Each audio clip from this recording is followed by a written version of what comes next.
certainly welcoming. My best behavior. Hello, everybody. Thank you, everyone, for joining us today.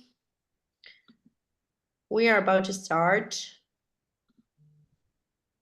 If you want to leave in the chat, where are you from and from where are you watching us? We're so happy to have you all here.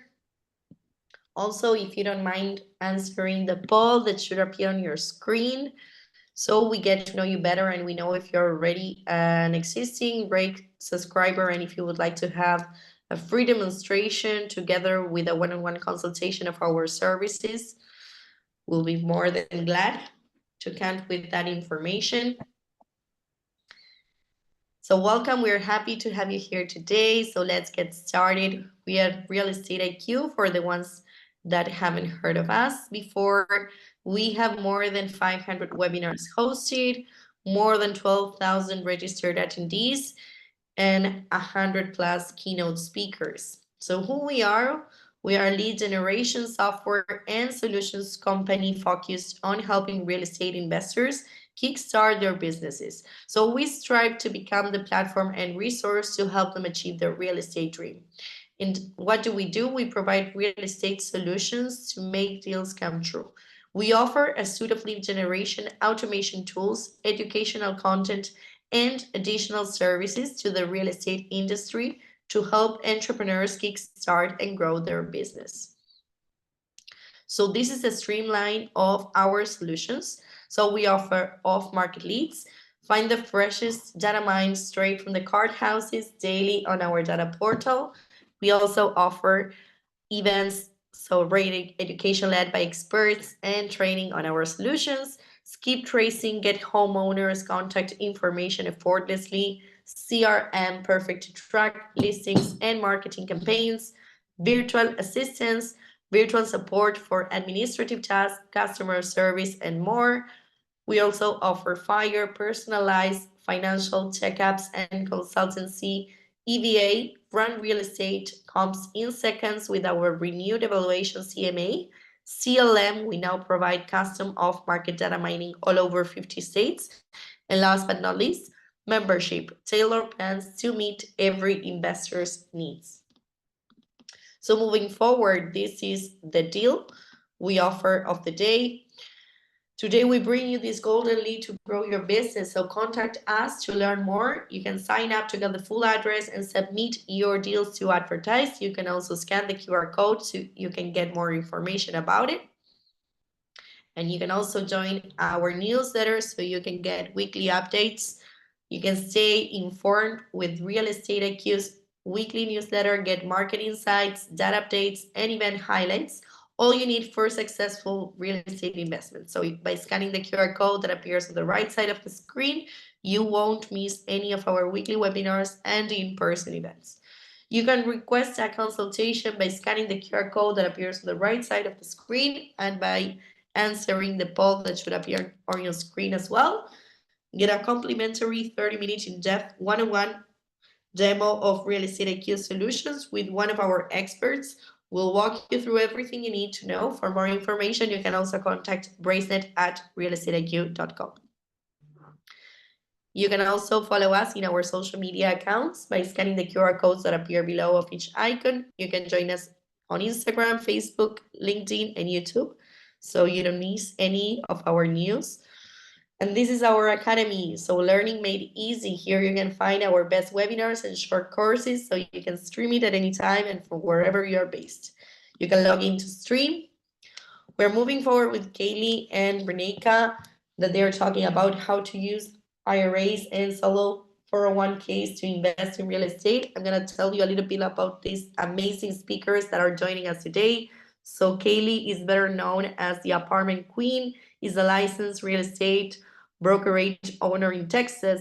She has purchased over 68.2 million in multifamily real estate as a general partner and principal. She sold over $3 million in residential real estate before transitioning into her full-time syndication role. She's the founder of several companies such as Shivest, Up, the Apartment Queen TM, Property Management AI, Re by Kaylee LLC residential real estate brokerage.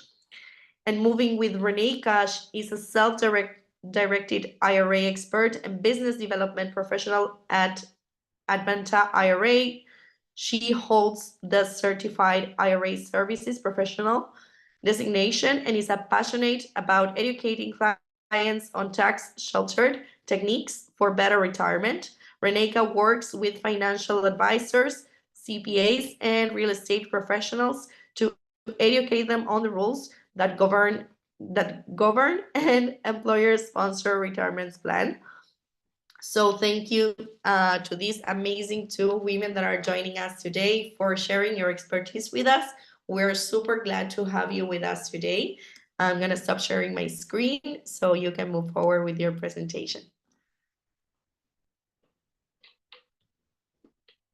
Okay, wonderful. Thank you so much for coordinating this event, for hosting. Thank you, Kaylee, for putting this all together, and for the attendees for taking the time to join us. Let me go ahead and share my screen. Just bear with me one moment. Can you all see? Yeah, perfect. Okay. So I'm going to kind of give you just a general overview of what self-directed IRA is, how you can use qualified retirement accounts to invest in real estate, and then I'm going to turn it over to Kaylee to give you real-life case studies in terms of her expertise as the apartment queen. So just bear with me. Again, my name is Reneika Lightbourne. I'm one of the business development specialists with Advanta IRA. I've been with Advanta as an employee going on about 5 years now, but I'm also an Advanta IRA client prior to joining. So self-directing is something I'm very passionate about. I advocate, both personally and professionally. If this is a new concept for you and you want to know more, you want to do a consultation, you're always welcome to reach out to me directly. Give me a call, send me an email, and I'd be happy to connect with you. You can also visit advantaira.com. It's a great resource for everything related to self-directed IRAs. So just a little housekeeping before we get started. Just know that at Advanta, we don't give any tax, legal, or investment advice. All of the information I'm going to talk about tonight is just more so for your educational purposes. As always, like Kaylee will mention, when it comes to real estate investing, you have to do your due diligence. Well, same thing applies. Just make sure that you do your due diligence, you consult with your professional team before making any investment decisions. So just, quick takeaway, again, if this is a new concept for you, just know that first and foremost, any IRA or former employer plan qualifies to be self-directed. A former employer plan like a 401k or 403b or TSP type plan. The beauty with self-direction is you're always in control, meaning you have greater flexibility to choose what is it that you're interested in. Obviously, we're focused on real estate, apartment investing, but you have the ability to use your IRA to invest in the next apartment complex. And then, of course, the benefit of having those income flow back into your IRA tax-free or tax-deferred. If there's any expenses related to an investment, let's just say you do, a rental property and you got to pay a property tax or pay a contractor, those expenses are paid from the IRA itself. Just a little history about Advanta and who we are. We've been in the business for 20 plus years now as one of the leading self-directed IRA administrators in the business. Our headquarters is in the Largo, Florida, Tampa Bay area. Advanta, we do have an office here in Atlanta, which is where I'm based, but we work with clients nationwide. With that, we have a little over $2.7 billion under our administration. Our focus at Advanta is providing our clients that high quality concierge style service, meaning we provide you a direct point of contact, and an account manager that's with you for the life of your investment. And then, of course, our educational platform is second to none when it comes to everything related to self-directed IRAs. So in addition to doing speaking events such as this, we also do in-house events where we show you different opportunities that you can more so use to self-direct.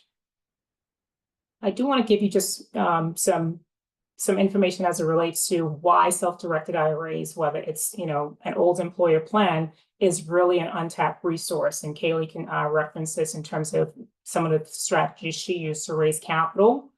with retirement accounts, whether it's IRAs or employment plans or defined benefit plans, there's over $35 trillion sitting in retirement accounts. So, that's a great opportunity for you as an investor if you have funds that's sitting, or if you're, looking to raise capital for your next project. Less than 4% of retirement accounts like IRAs are truly self-directed, meaning it's invested in alternative assets such as real estates. And then, of course, a lot of times money sitting in an IRA is not going to be used for years at a time, because retirement age per the IRS is 59 and a half. So someone can, be 30 years from retirement. Why not put those funds to work for the opportunity to get better returns? If you've never heard of self-directing your IRA, it's okay. It's not uncommon. Most brokerage firms, we know their business model is stocks, bonds, mutual funds. So it's not that you can't invest in, real estate or precious metals in your IRA. You just can't do it with the Fidelity of the world or the Vanguards. You have to find an alternative investment provider, an alternative investment self-directed custodian or administrator like Advanta that's willing to hold those private assets. So exactly what is a self-directed IRA? Very simply, a self-directed IRA just means that you, as the account owner, you're going to have complete control over your retirement funds. You have complete control over exactly what is it that you want to invest in. It allows you to really truly diversify and not put all your eggs in one basket. So most self-directed IRA investors do invest specifically in real estate. Real estate is pretty broad, meaning, you can do obviously apartment investing. You can also do single family home. You can invest in tax liens. It's near limitless in terms of what's on the table for you when it comes to self-directing your retirement account. A common question that comes up for someone that's just getting started is, why do people choose to self-direct? You might look to self-direct for many different reasons. One of them could be, it's a new source of capital for you. So instead of tapping into your rainy day fund or taking out a bank loan, again, if you have an existing IRA or an old employer plan, you can elect to move a portion of those funds to fund your next deal. Or if you're looking to raise capital, if you have existing clients that you've worked with in the past, well, maybe you just introduce them to the concept of using those IRAs or old employer plans to invest in your next deal. And then, of course, the stock market. A lot of times, something overseas can impact the stock market over here. We really don't have any control over the volatility, the ups and downs. Whereas with real estate, with apartment, people are always going to need a place to live. It's a tangible asset that's always going to retain value. So if you're able to diversify and put some of your retirement funds into, again, a well-managed apartment complex, then chances are you'll see the return on your investment. And then, of course, the tax benefits, having those rents, those profits, those dividends flow back into your retirement account, tax-free and tax deferred, depending on the type of account that you have. The type of account that can be self-directed, it's the ones that you're already familiar with. The term self-directed just simply means that you get to decide what is it that you want to invest in. But the account type itself is just, again, it's very exactly like what you would have at the Fidelities of the world, meaning you have, for individuals, you can have a traditional IRA, which is pre-tax. You get the tax break up front. You grow your account over time. You pay taxes later at retirement of 59 and a half, or later once you take funds out. Whereas with a Roth IRA, these are after-tax contribution. You like to pay the taxes up front, grow that account over as long as you have the Roth account for at least 5 years, and you're 59 and a half, those distributions will be tax-free. Some other accounts that can be self-directed, specifically if you are a business owner or entrepreneur, or you have a side business, you can look to self-direct a SEP, simple or solo 401k. A lot of real estate investors like yourself specifically like the solo 401k because you have greater flexibility, you have higher contribution limits. With the solo 401k, it's not subject to, I don't want to get too far down the rabbit hole, but you're not subject to UDFI tax specifically when it comes to solo 401k, whereas you are in an IRA, meaning you are with the solo 401k, UDFI tax, meaning if you use leverage to purchase real estate in an IRA, you're subject to that UDFI tax. It does not apply in a solo 401k scenario.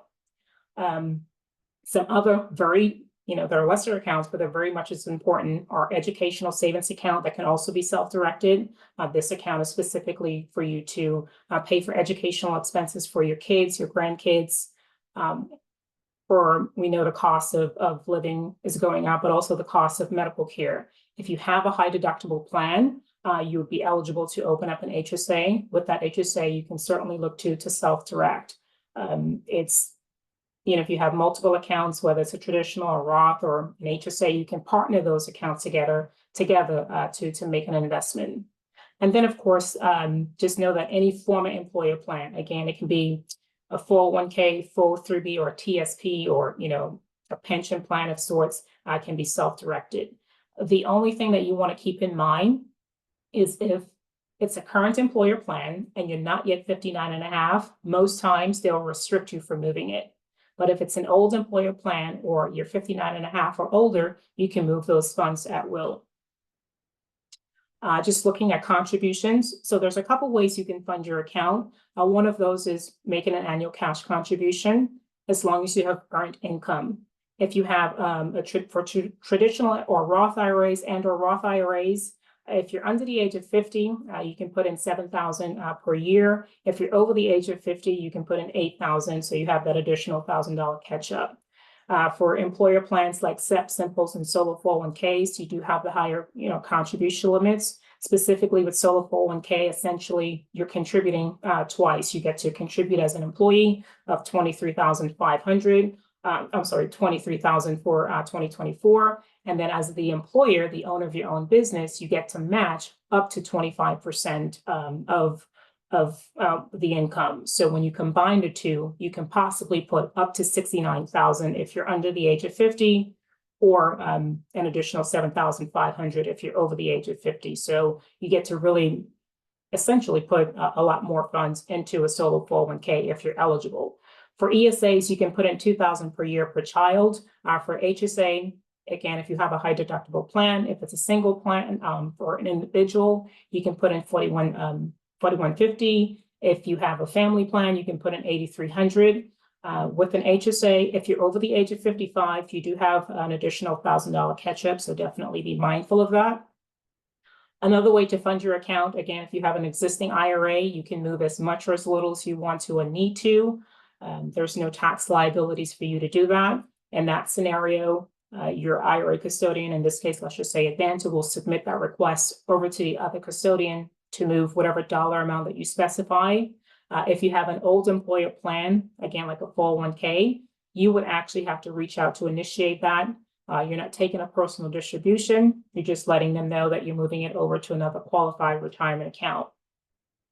Again, just to reiterate, I know we're focusing specifically on multifamily apartment complex, but again, when it comes to self-direction, it's near limitless. You can, again, use it to invest in the likes of, vacant land, notes and mortgages. You can do private lending. You can invest in oil and gas, private stocks. The list goes on and on in terms of what's on the table for you. There's a few rules to be mindful of when it comes to self-direction. This is obviously where we get most of our questions, but don't let this deter you. When it comes to self-direction, per the IRS, there's really three things you cannot invest in: life insurance and collectibles, and then S corps, but that's more so specific to S corps. So just know that you can't use your IRA or 401k to invest specifically in collectibles or life insurance. The other major restrictions is considered prohibited transactions, meaning your IRA cannot transact with someone who's considered a disqualified person. Bear with me, I know it's a mouthful, but just a disqualified person would be you as the account owner, your spouse, any lineal ascendants or descendants, meaning parents, grandparents, children, grandchildren, any spouses or children of your grandchildren, or any business or entity that's owned or controlled. The simplest way to remember, just think of it like this: your IRA cannot be on the opposite side of the table from certain persons, meaning you can't take money from your IRA and lend it to your spouse, or your IRA can't own, property 123 Main Street and mom and dad live in there, or, mom and dad can't take money from, their IRA and lend it to you. So just think the IRA cannot be on the opposite side of the table from certain persons. You own your retirement account, absolutely. You control your retirement account, absolutely. But you have to think of it as its own separate person, its own separate entity. It's for later, it's for when you retire. They don't want you to personally benefit at this moment. You can certainly partner with anyone in the IRA, meaning, let's just say you wanted to, use funds in your IRA and, buy a duplex, and you wanted to partner with your spouse. You can certainly do that, meaning your IRA put in X amount of dollars and your spouse put in X amount of dollars. Is perfectly fine because you're both sitting on the same side of the table as buyers. It only becomes prohibited if you're on the opposite side of the table from each other. So just keep in mind. Another thing too, I'll reference with self-direction. Again, you're in control, you get to decide what happens, but you can't do any of the sweat equity when it comes to, if it's a real estate property that's needing some work, fix and flip, you would have to hire it out to a non-disqualified person.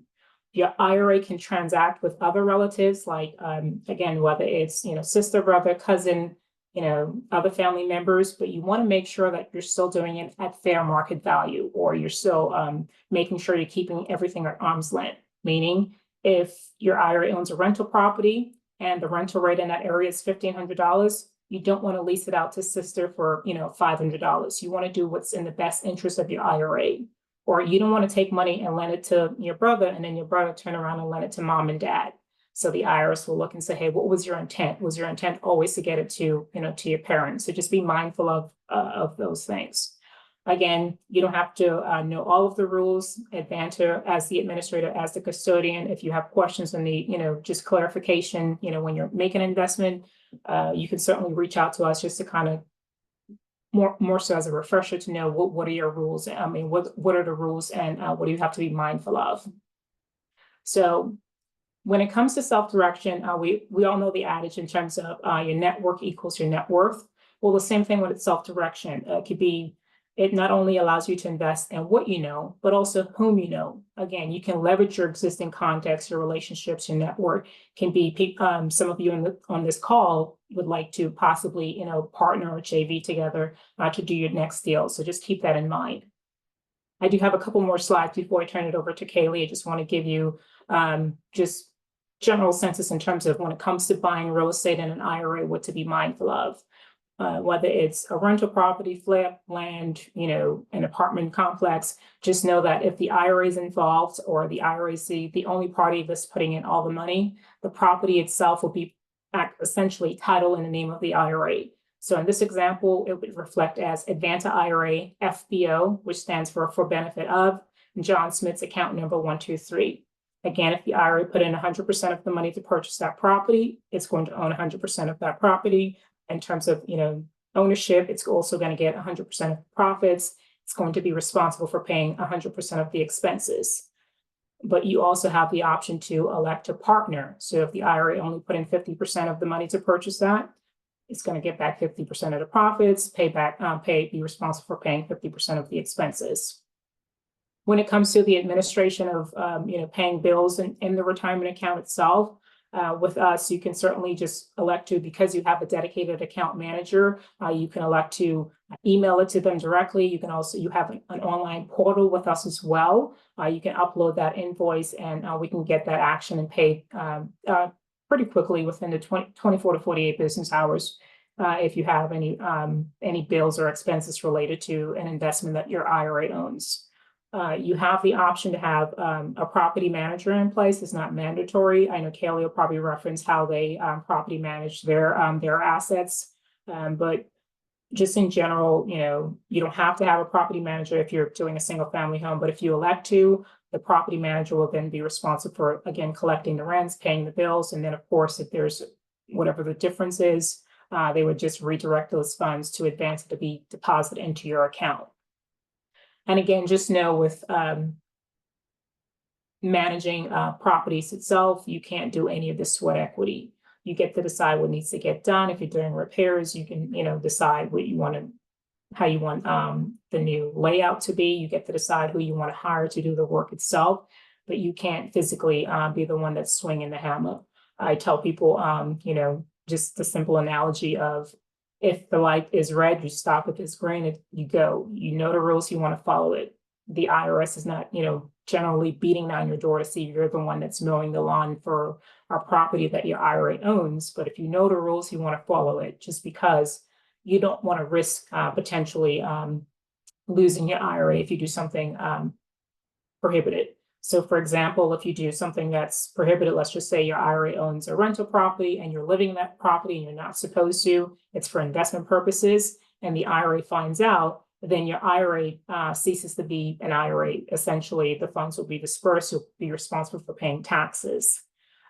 Whereas in a solo 401k, one of the benefits of a solo 401k, if you inadvertently make a mistake, I'm not advocating it, but your entire solo 401k is not at jeopardy. It's just that specific transaction. And then, of course, I just want to give you a quick flow of how it would typically work when using funds to invest in real estate. And then Kaylee can talk about her real life case studies. So if you have an old 401k, or you have, a 401k that you're looking to move funds out and you're interested in investing in real estate, whether it's passively or, actively as owning a rental, more so just instead of taking the funds out of their retirement account and you're being subject to taxes and penalties, in this case, you can just elect to transfer those over into a qualified, into an IRA with us, and then of course have the IRA purchase that property. All of the actual income from that investment would flow back into the IRA. There's no tax liabilities for you to do that, to make that purchase inside of the IRA. You're not subject to capital gains, so just keep that in mind. And with that, Kaylee, I'm going to go ahead and stop sharing my slides and then turn it over to you. If you have questions, I know my cadence of speaking is really fast, but if you want me to clarify something, I think I see a question in the question box, so I'll get that answered. But if you have additional questions or you need me to clarify anything, just feel free to put it in the chat and we'll get that answered. Hello, everybody. I've seen about 4 more people jump on since before we started. So I hope that everybody is totally awake, paying attention. I'm going to take you through a couple of things, not super exciting, but real world application. So I think a lot of the questions that I get from people who are wanting to get into multifamily investing or syndication want to understand specifically on apartments, how do you guys make the money? Like, how do you actually say, where does that $10 million get created? So I'll show you exactly how each different thing that we change. So it's value add. You find something either wrong, mismanaged, or you could improve upon the amount of money you're charging for something, while putting in an amenity, not necessarily just charging because you feel like it. You have to service the residents or your customers. So let me show you a couple of pictures of how we do that, then tell you a little bit about passive income and wrap it up. 1 second. I think I can select, share this thing. And then slideshow. Okay, there we go. Hi, everybody. Name is Kaylee Mcmahon. I do have a trademark, the Apartment Queen. Right now, we are rebranding to CFQ Multifamily. That's actually another trademark that I have. I've found that we needed to be more inclusive of all women and focus more on cash flow. So it is a multifamily company, or apartments, that's what we call it. And this is our new brand. So changing the face of multifamily is what we care about. Our team is full of executives that are women, and we really like to partner with investors who really care about their children, especially their daughters, being able to get access to the information that they know about these types of assets and investing, and hopefully giving them access to invest or partner with their parents right away so they own equity. That would be ideal. So that's what we care about. All right, so a little bit about me and my original partner, Carolina.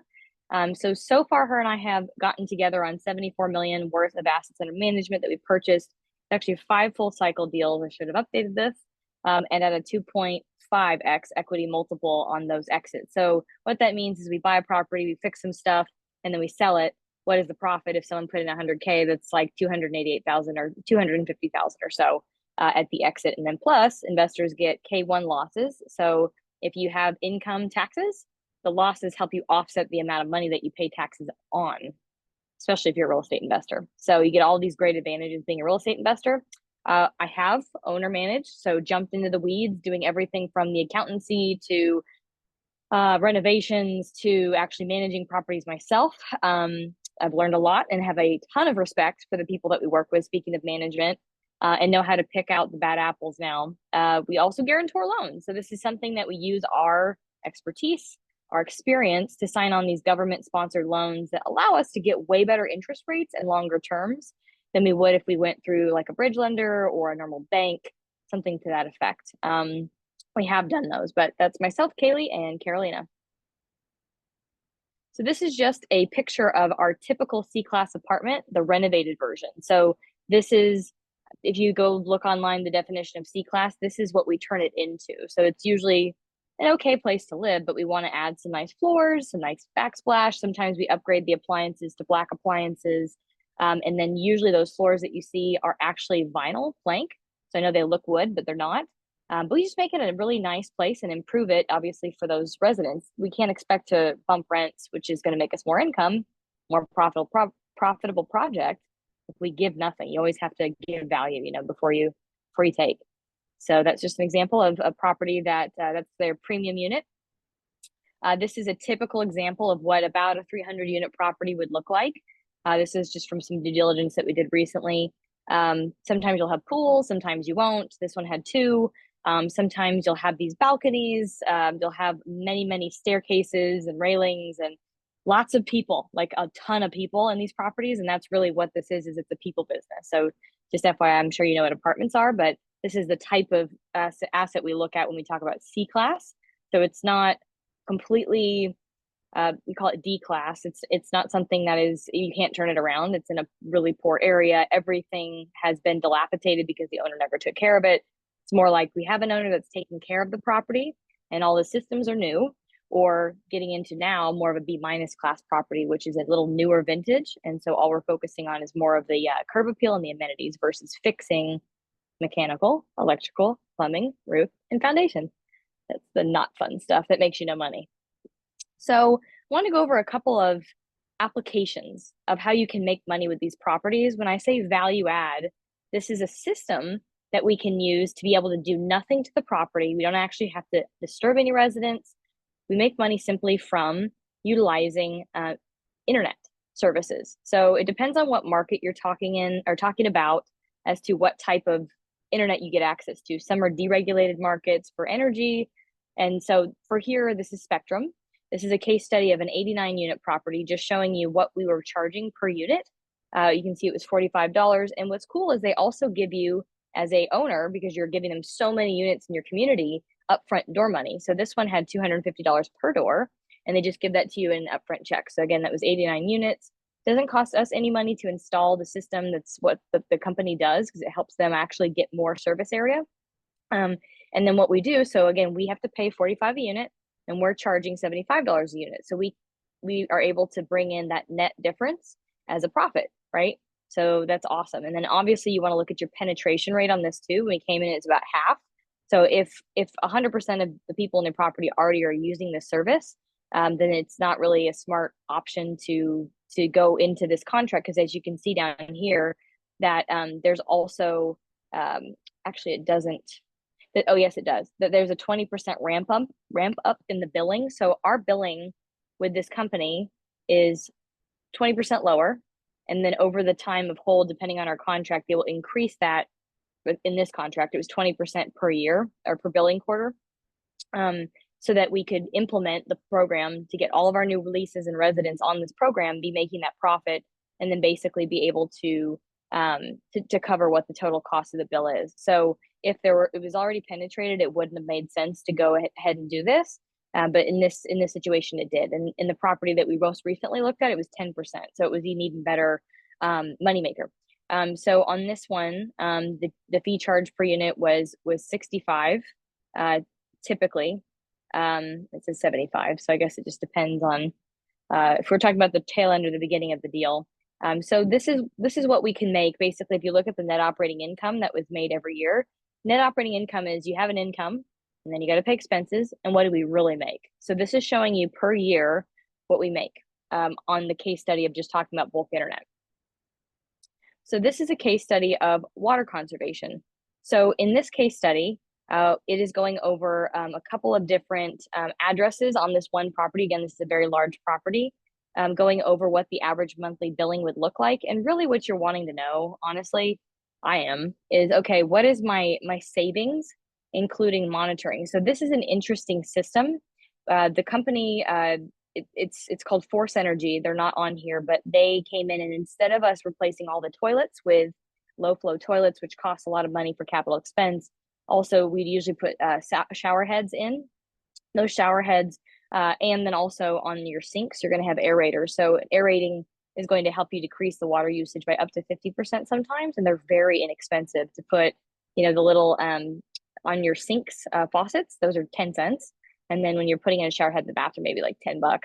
The point is it really reduces the water bills. And so what that helps us do, depending on if it's a bill back, where like we have a bill as a property and then we have to bill the tenants back for the water, that helps us to decrease we usually can only bill back up to 80%. So then we still always have to pay that 20%.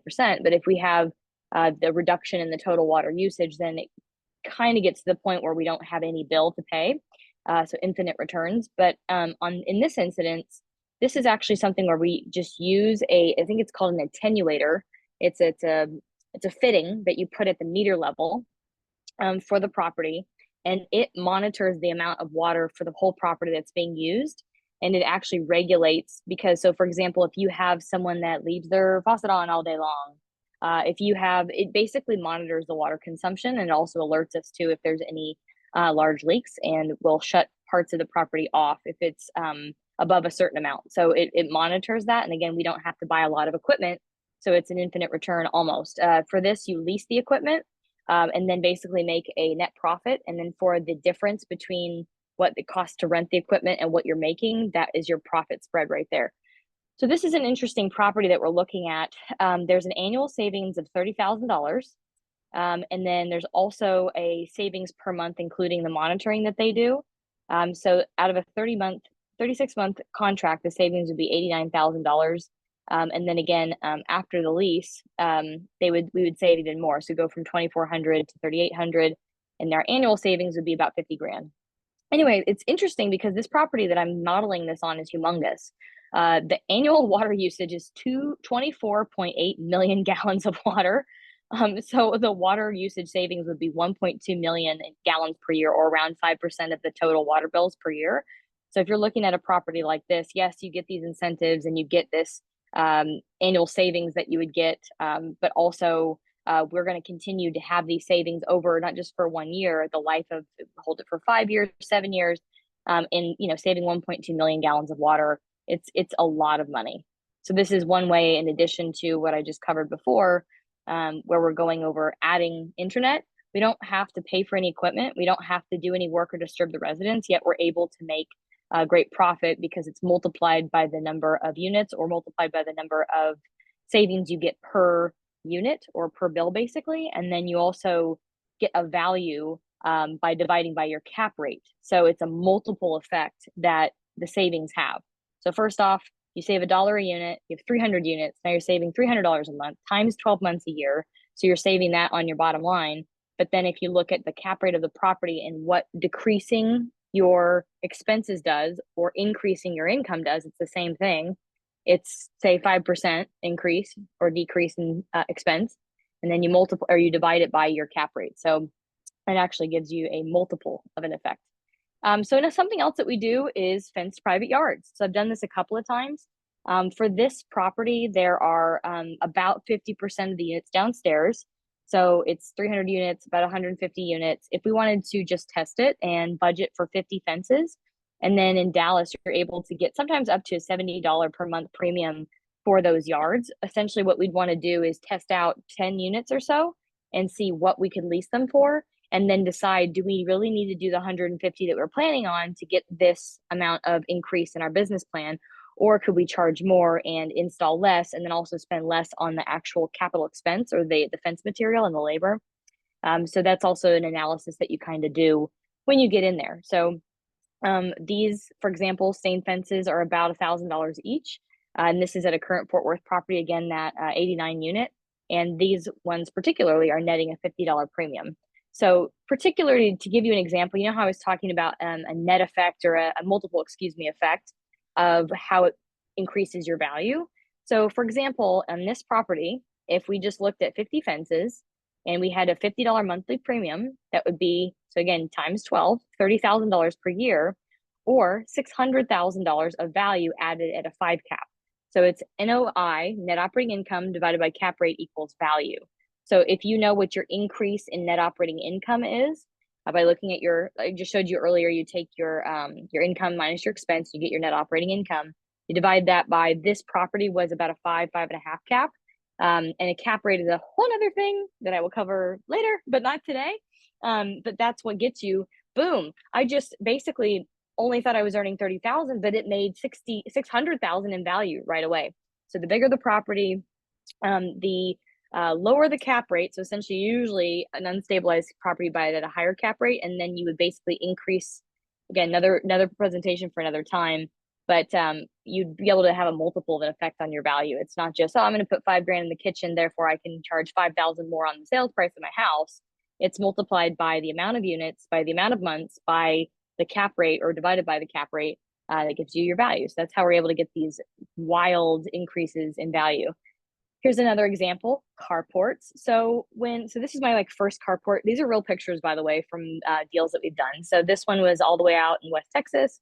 This experience was a really good one, but I learned a lot, and metal is very expensive. And so what's cool about the property that I'm kind of modeling this presentation after, it was great for a value add opportunity, because these were already installed. They had spent the capital expense to go ahead and pay for the steel, pay for the I-beams, have them installed, and then they weren't charging enough, or they hadn't started charging for about half of them so far. So at this property, we installed these carports for about $625 each, which is so cheap. Obviously, this was back in 2015, a while ago. So steel is not that cheap anymore. But point is this property was netting a $40 premium.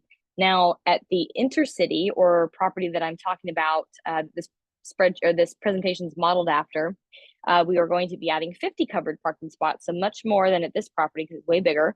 And then we're also going to actually be charging a higher premium than this. But just to say worst case, say if we only did a $40 premium per month, that's about $24,000 per year, or $480,000 of value added at a 5 cap. And so again, it's NOI divided by cap rate equals value. So that's how I get that number.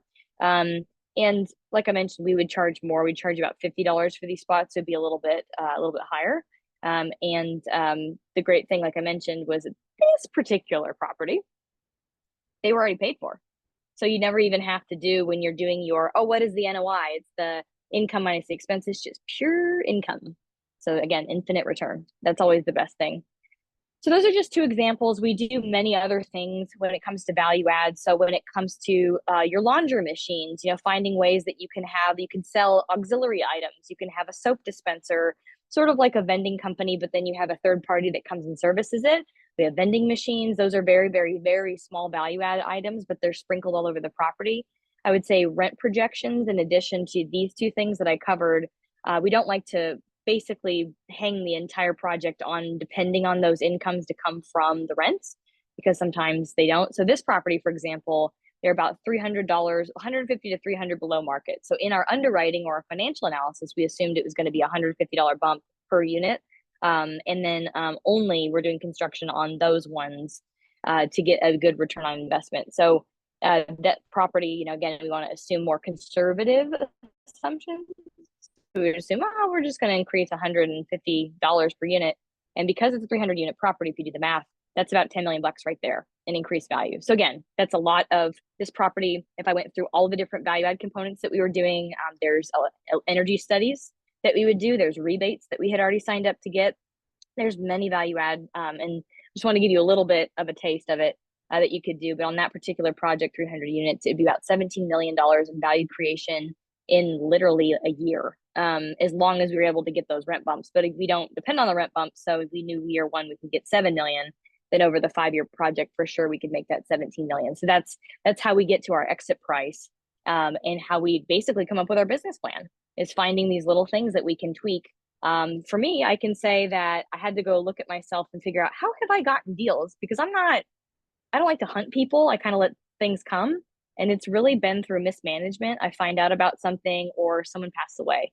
every project that I've gotten under contract has been because of mismanagement or death. So sometimes you have to go look at, you know, what works. And then if you can fix or provide a solution to a problem, maybe that's your niche. So this is an interesting case study I wanted to go over really quick. I'll be brief.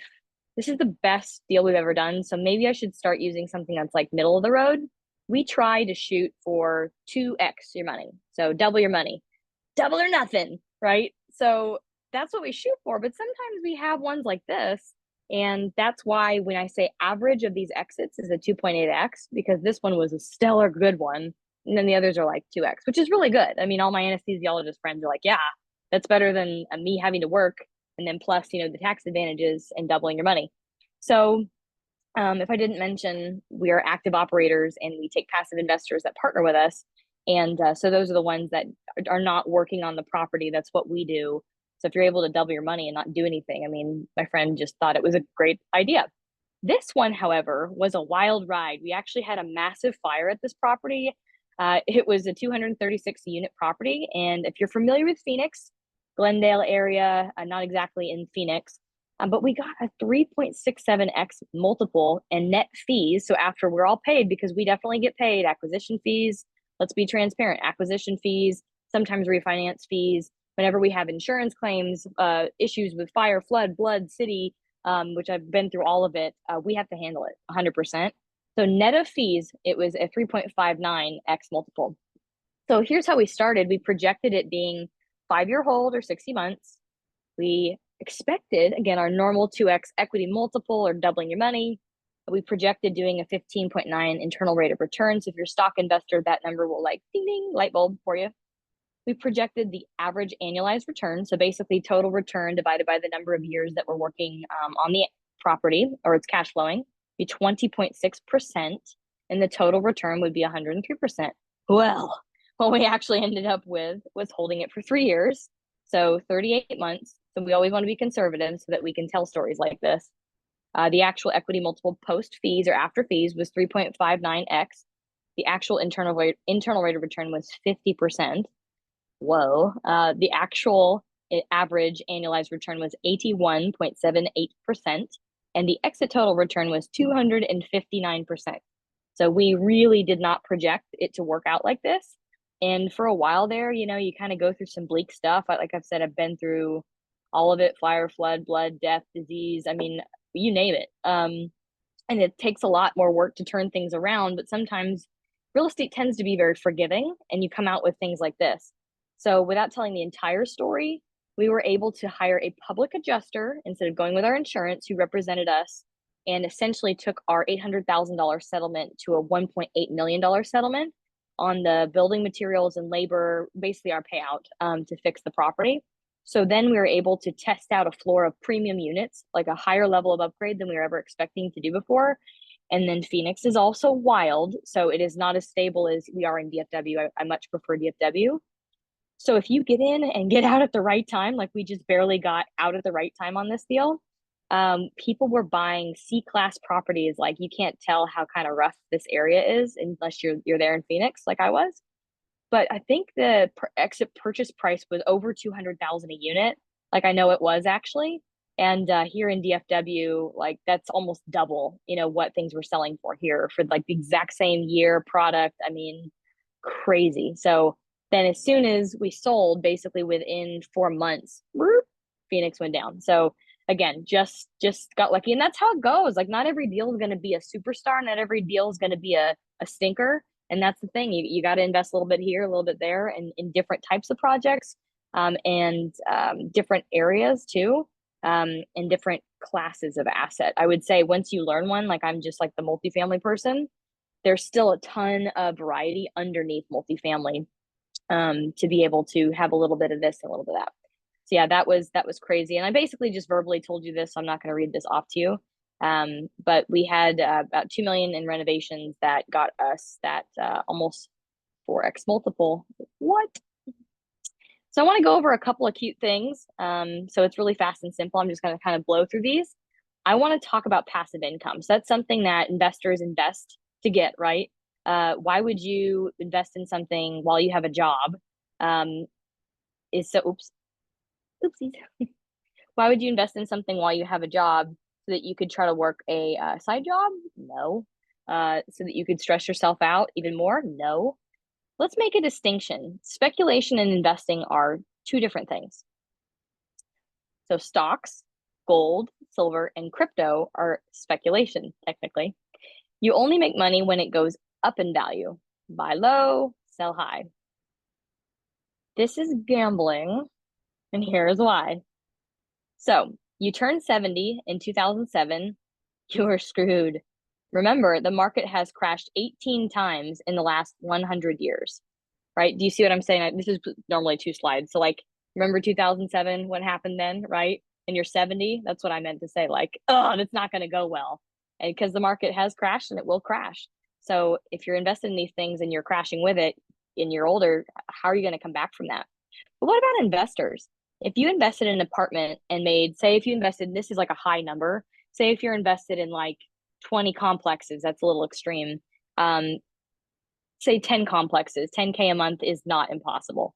But I know I'm not saying invest in one deal and then this is what you're going to make. Okay. Like, just so you know, you invest in an apartment and make 10K a month in passive income. That's something an investor can do. Oops. Your property dropped in value 40% as an investor. Do you care?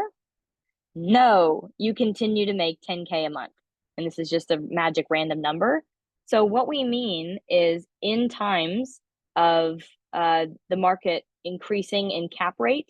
So for example, you buy in a certain area because of a variety of factors, the market, loan rates, I mean, a million things.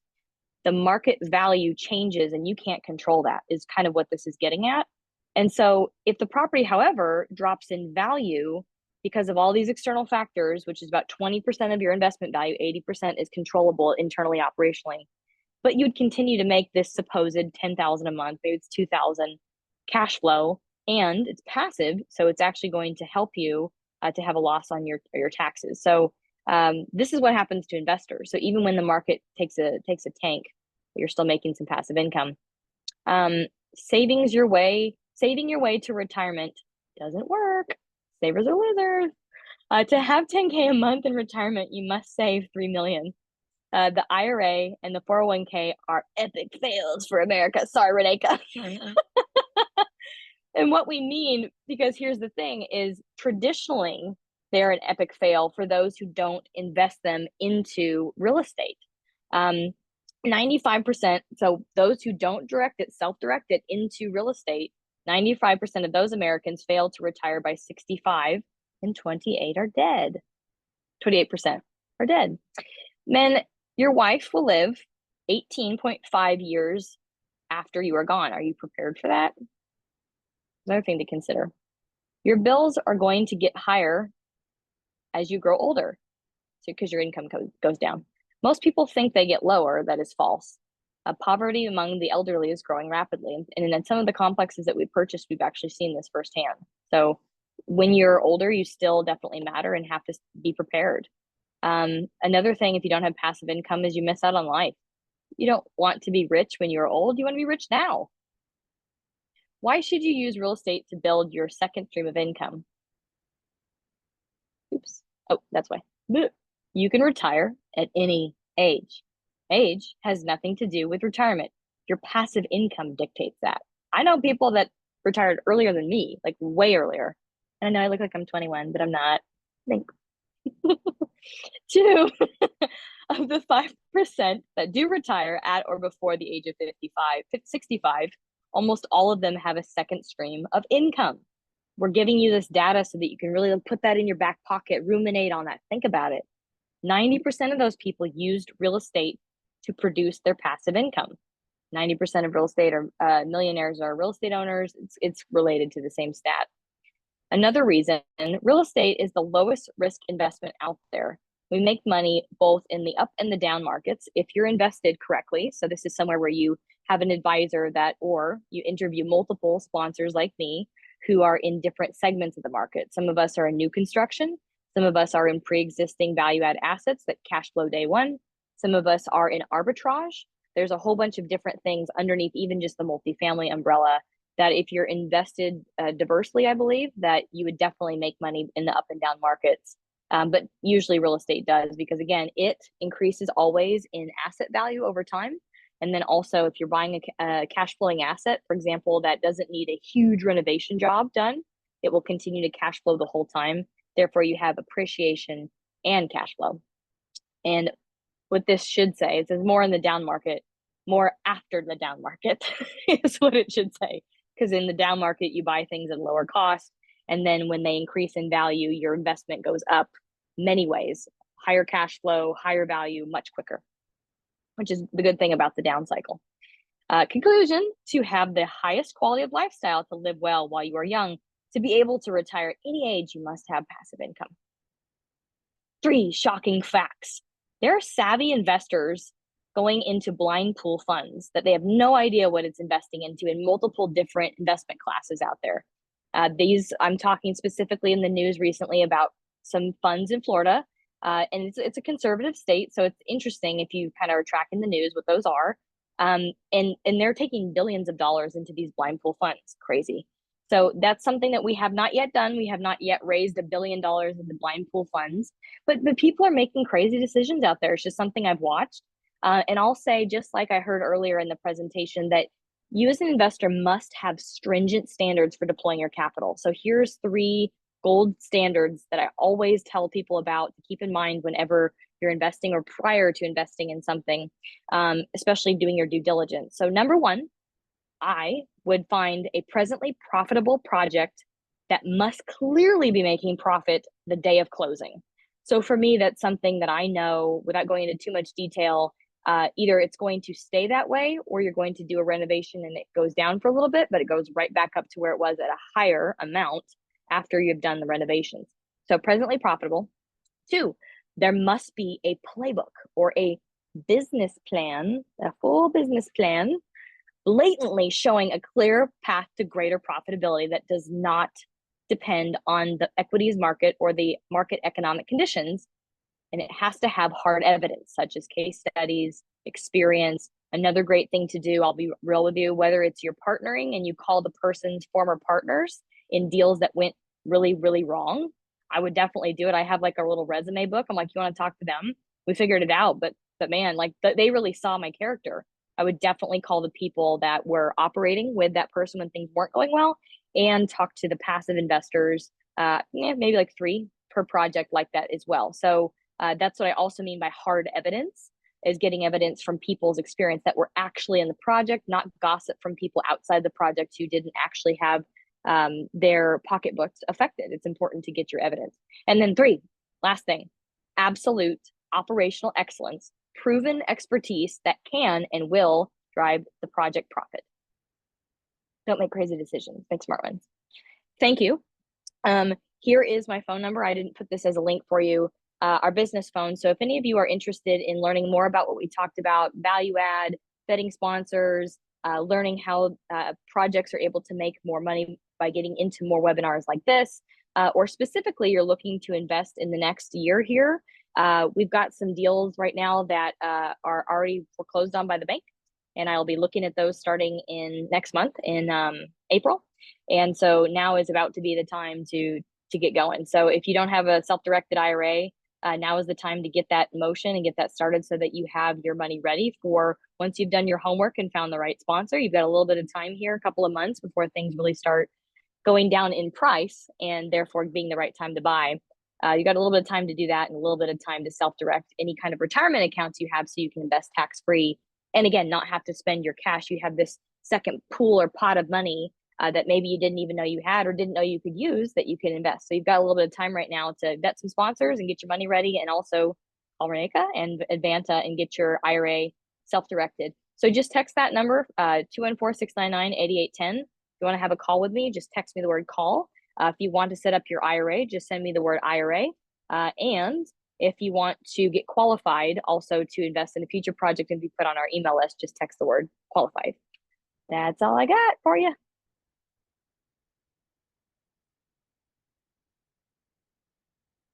Oh, we've got some questions. Hello.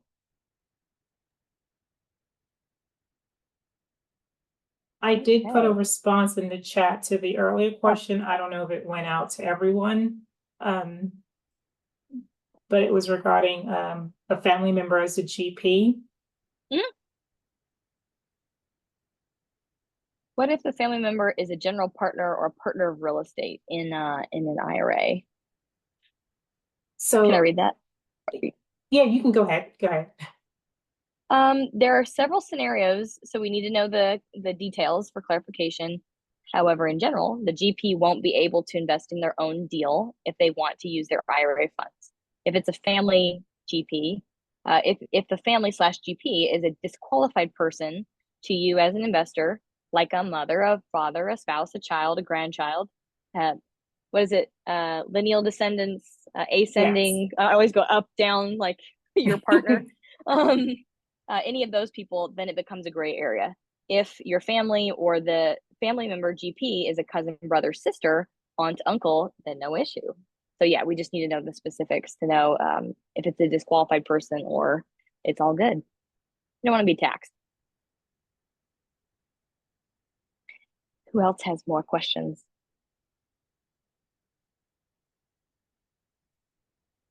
Kaylee, are you still investing in Arizona or other states, or you just kind of focus more so in Texas? What are you seeing?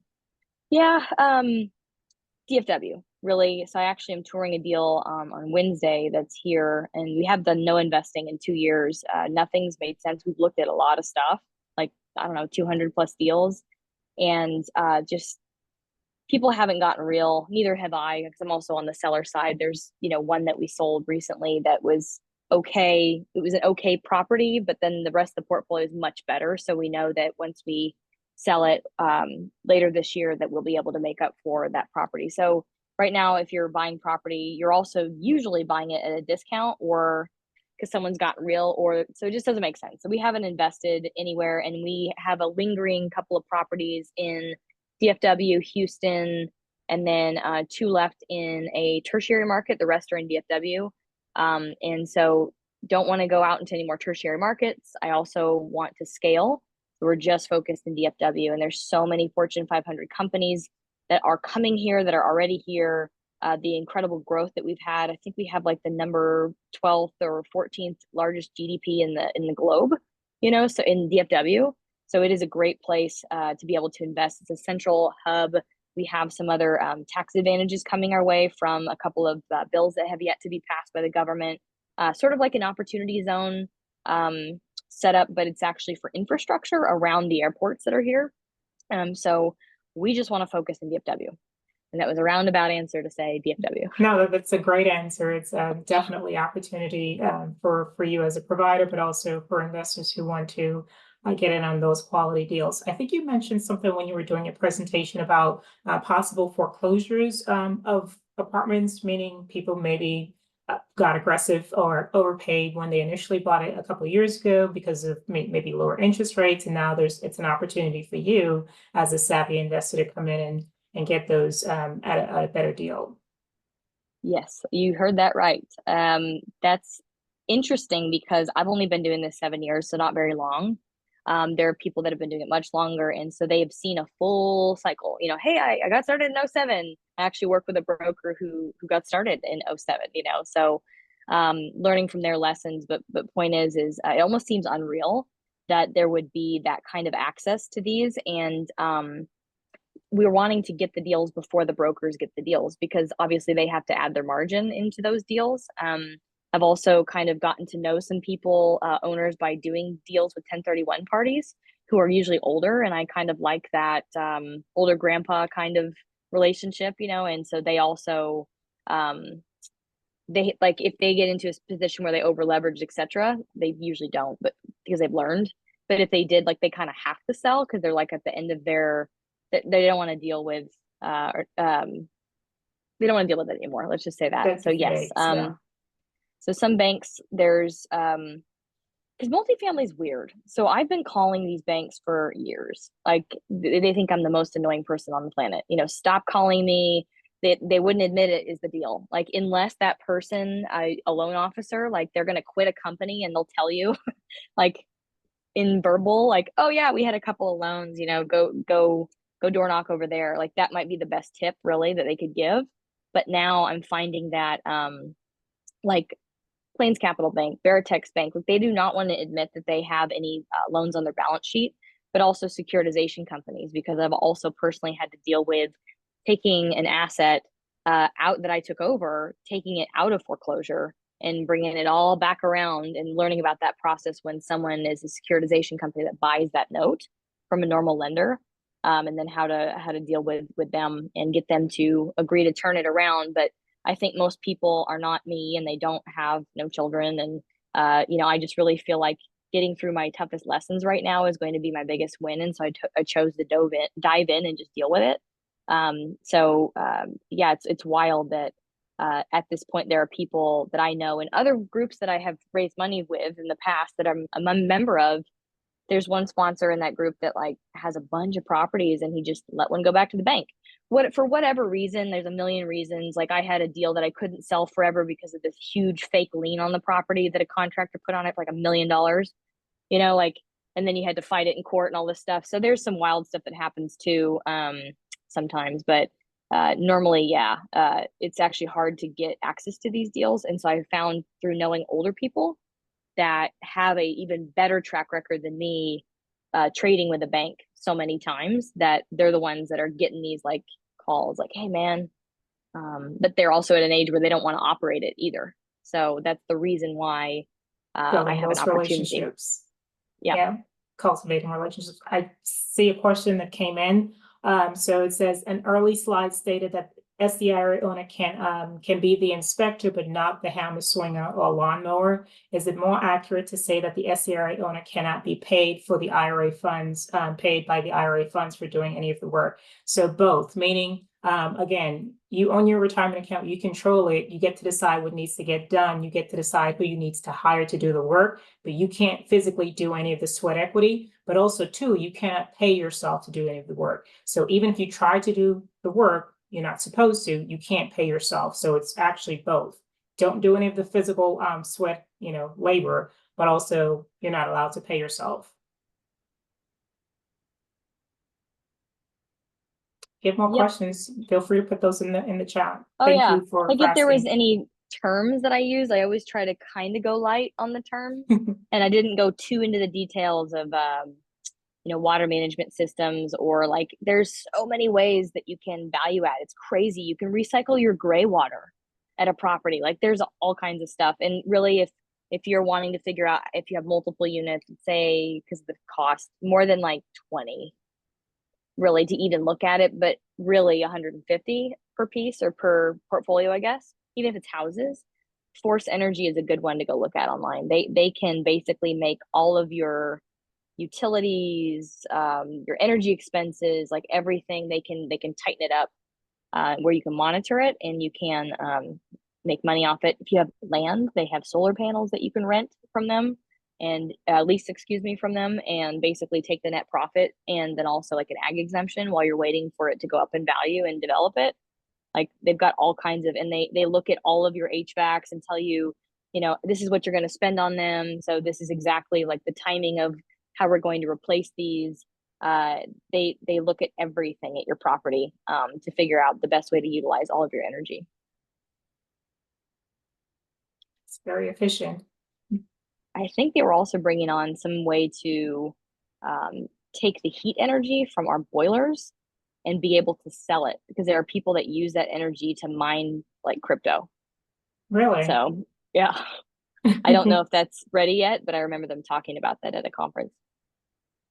But they're legit. We did a full due diligence with them, and like all the reports and reports of everything they put in, and everything that they put in, you can lease. You don't have to go buy all this new capital expense equipment. So just another opportunity, another way you can, of course, minimize your expense, but also increase your profit share. Can I ask for some feedback? We got like 10 people on here, so if I hear something, what could you put in the chat? What is holding you back from investing right now? I'd love to hear investor sentiment. What is that right now? Because I'm just guessing. Literally, I think it's this, but I don't know, because I'm in the trenches and I see what it's like. And if we get a good deal, the market doesn't matter, you know, to me. What is holding you back? If you would stick that in the chat, I would love to know.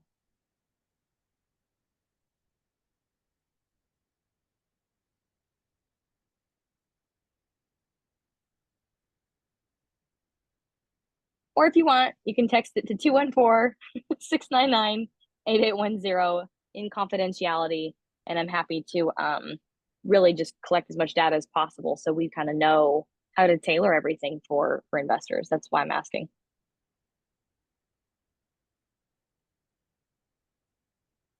How to manage Yes. rental properties. Yeah. That's happy to share an SOP, and depending on the size of your properties, I'll tell you if you ever want to know, you can literally set up a phone call with me if you want. I have a KPI sheet that breaks down on one page all of the 8 areas you have to be looking at all times in multifamily. And if any of those are lagging, your profit and your net operating income is going to lag, and then your value goes down, and so does your cash flow. So I used to make up all these metrics thinking, oh, all these KPIs matter, but it's like actually only those 8 schedules of things. So I'm happy to share that. Once I figured that out and then figured out how to look at my marketing bottlenecks, that was like clear action. It's hard finding deals. Okay. Yeah. I hear you on that one. All day long. I just have to go find some older people to hang out with. Relationships. Yeah. Ignorance. I have recently gotten interested into diversifying my IRA. Okay, great. That's why you're here. Perfect. Well, if there's anything that we can, better late than never. So yeah, if there's anything that we can help you learn more about when it comes to, you know, using your IRA, we have the specialist here. You know, that's not my area. definitely go to advantaira.com. You know, browse around our website, a lot of free information.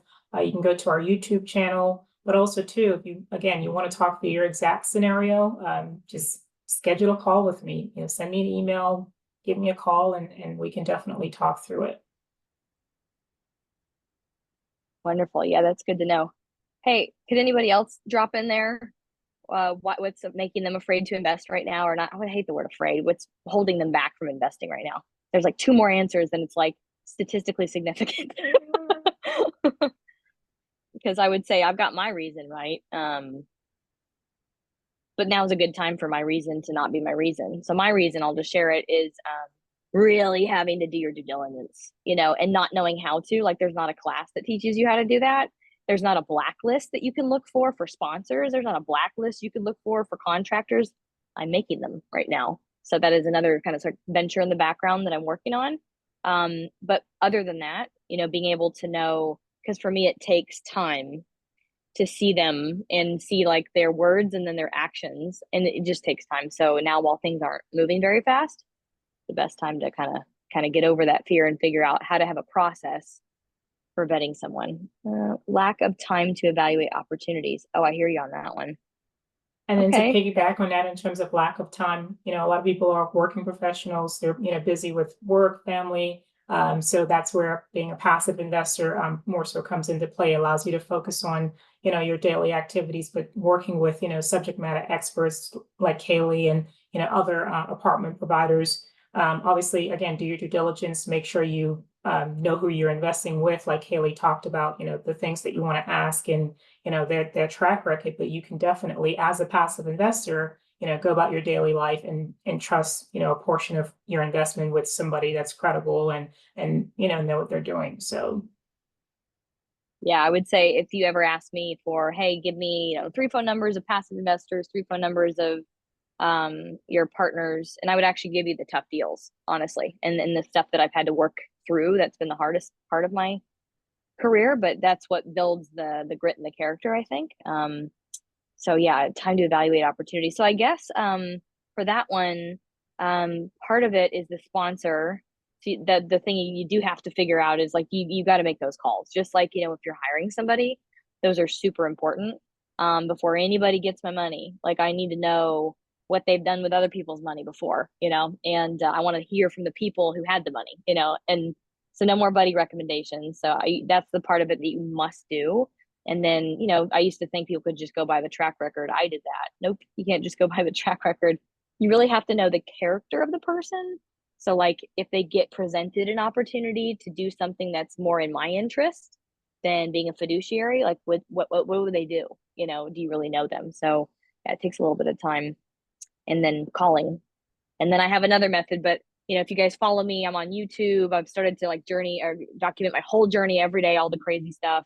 I'm pretty transparent about everything, but I'll post things because I'm collecting data right now to work on a venture where we create like national blacklists because people are too afraid to like post online about it because they could be sued for slander.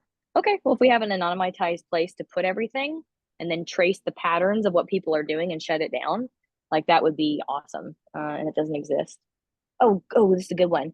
Finding the right deal, waiting the first 2 years plus 2 years at a low return, waiting 5 years on the close to capture total return. Need 50K plus to enter. Okay, cool. Yeah, there's definitely deals out there that you can get in for 25. Typically when they advertise it, and they're not on crowdstreet.com, because those people, like I had to have like 250 million assets under management to get on that platform. We don't yet. So those are pretty experienced people. I think sometimes they will take much less on CrowdStreet, and they're pretty well vetted people. Not that it's a guarantee.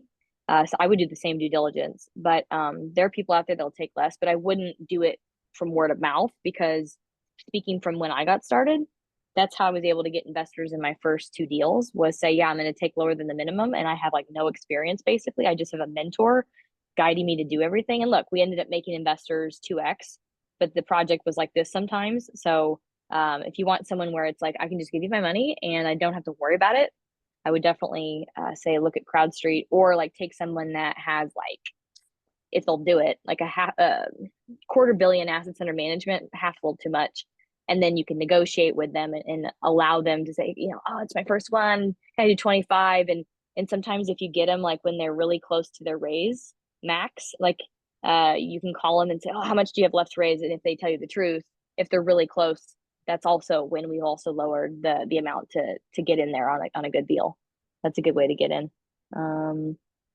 Finding the right deal. Yeah. So first of all, you got to define the right deal for you, you know, return time frame, risk profile, area. Like, do you want to go like me? I live in one of my properties right now. I can't wait to buy another one and move.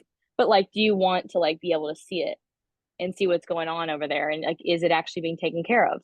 You know, whatever your criteria is, you got to know that first to find the right deal.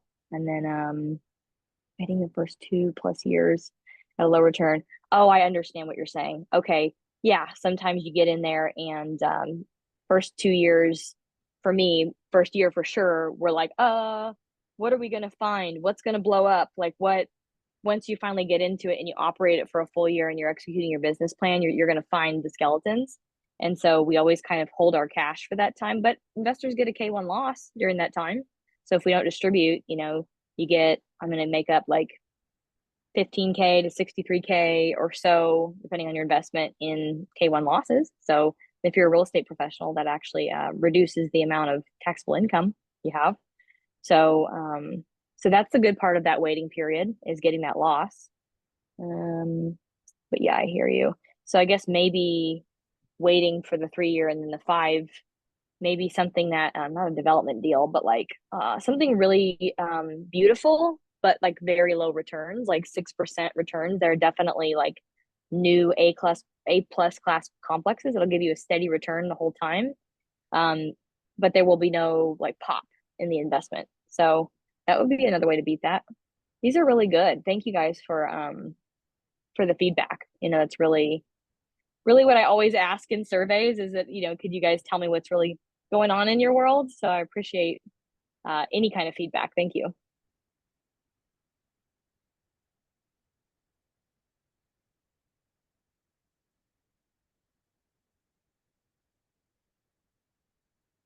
You're certainly welcome.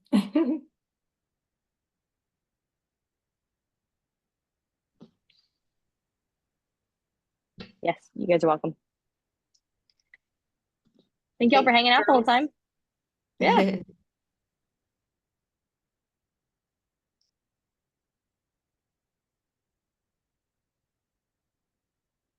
Thank you, everybody, for the questions, and thank you, ladies, for sharing your expertise with us. It was an amazing presentation. You're certainly welcome. Thank you for hosting. Thank you. We expect you in future webinars. Have a wonderful day. Likewise. Mhm. Thank Bye-bye. you all. Thank you.